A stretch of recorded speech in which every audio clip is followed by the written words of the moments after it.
Today, I will show you what the media isn't showing. While I was digging into some recent market data, I stumbled across this, well, it's basically a massive hidden financial phenomenon, and it's quietly unfolding right beneath our feet. So, in this explainer, we're going to pull back the curtain and take you directly inside a gargantuan hidden market that honestly, most people don't even know exists. $2 trillion. I mean, just let that number sink in for a second. That is the sheer size of the private credit bubble we're looking at today. It's massive, it's completely opaque, and quite frankly, severe cracks are starting to appear in a market of exactly this magnitude. Up until recently, these fractures were only visible if you literally dug deep into the data. But guys, the pressure is building rapidly. Okay, let's dive into this, because the very first major clue to this entire puzzle is actually hiding right in plain sight. Recently, the 30-year Treasury yield absolutely surged to a high we haven't seen since 2007. Now, you might be wondering, so what? What does that actually matter? But that single solitary number represents the true cost of money.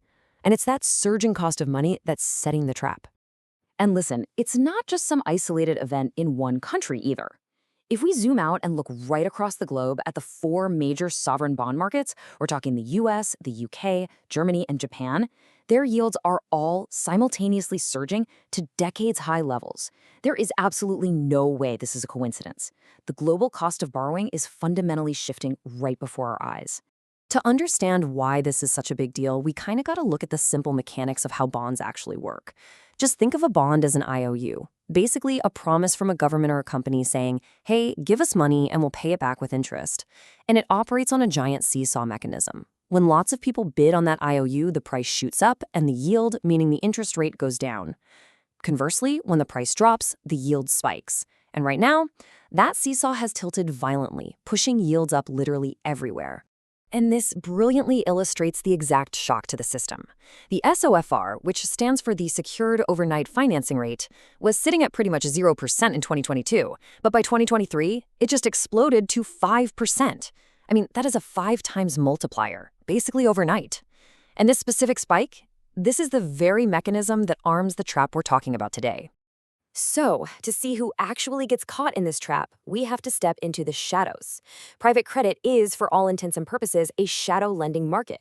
It provides massive loans to companies that are deemed way too risky for traditional banks to touch, but they're maybe too small to issue bonds on the public stock exchange. And because these loans don't trade on public markets, well, they operate completely in the dark. There's no daily pricing. The value of these loans is calculated maybe, once every 3 months? Which conveniently hides a lot of reality from the public eye. But here is the fatal flaw, the ultimate trap. Virtually this entire $2 trillion market relies on 100% floating rates. Now, this isn't like your fixed-rate mortgage where you lock in a nice safe rate for 30 years. No. In private credit, the rates are tied directly to that SOFR rate we just looked at. So when SOFR jumped from 0 to 5%, these borrowers' interest payments automatically multiplied. Just like that. They had absolutely zero protection. Which brings us to our first section, the first casualty, Pluralsight. Because look, this isn't just some abstract financial theory. It's actually playing out in real time. This impending disaster has already claimed its first major victim. Just look at the tragic timeline of Pluralsight. Back in 2021, Vista Equity bought Pluralsight for $3 billion, and to do it, they took on over $1 billion in private credit loans. Now, as long as the SOFR was at 0, hey, the math worked perfectly. But in 2023, SOFR hit 5%.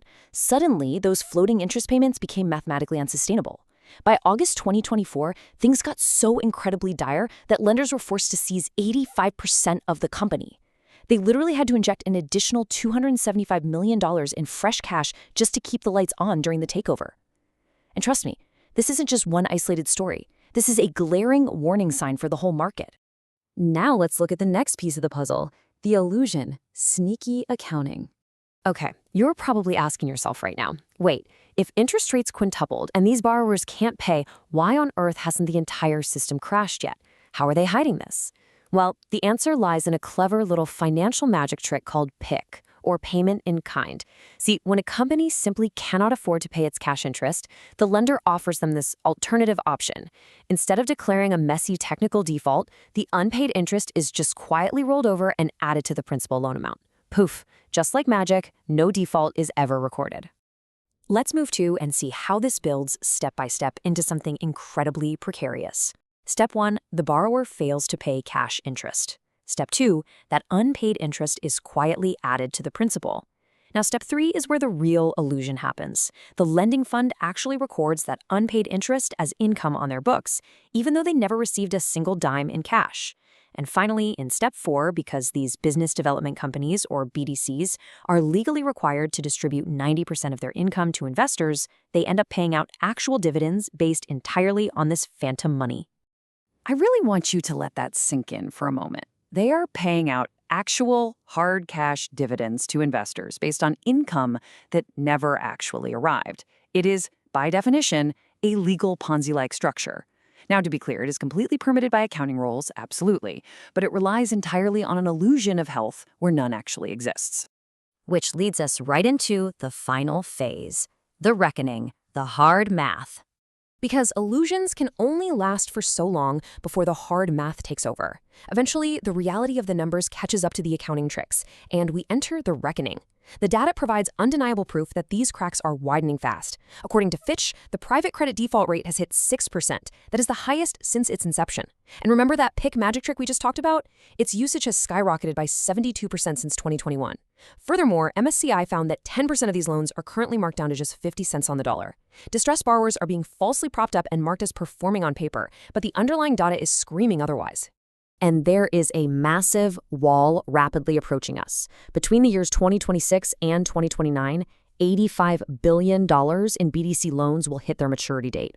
Let me translate that. It means these loans must be completely refinanced. And guess what? They won't be refinanced at the sweet 0% rates of the past. No, they're going to have to be refinanced at today's brutally high rates. The math on this is going to hit like a freight train. So the crucial point is summarized perfectly by this chilling quote from JP Morgan CEO Jamie Dimon regarding hidden financial contagion. He said, "When you see one cockroach, understand there are more." Listen, Pluralsight was just the first cockroach to scatter across the floor. Beneath the floorboards of this massive, opaque market, thousands more are hiding. You know, you can hide a loss on a spreadsheet. You can roll unpaid interest into the principal all day long. You can even legally label a failing, distressed borrower as performing. But at the end of the day, math is math. And bad math does not disappear. It only compounds in the shadows. We are truly only in the very first innings of this entire story unfolding. The trap has been set, and the illusion is fading fast. So, when the math finally hits the mainstream, will you be prepared? You definitely don't want to be caught off guard by this. If you want to stay ahead of the curve and actually understand the real forces moving our markets, make sure you subscribe. We'll be keeping a very close eye on this, and we'll keep bringing you the truths that you need to know. Thanks for joining me on this explainer, and I will see you next time.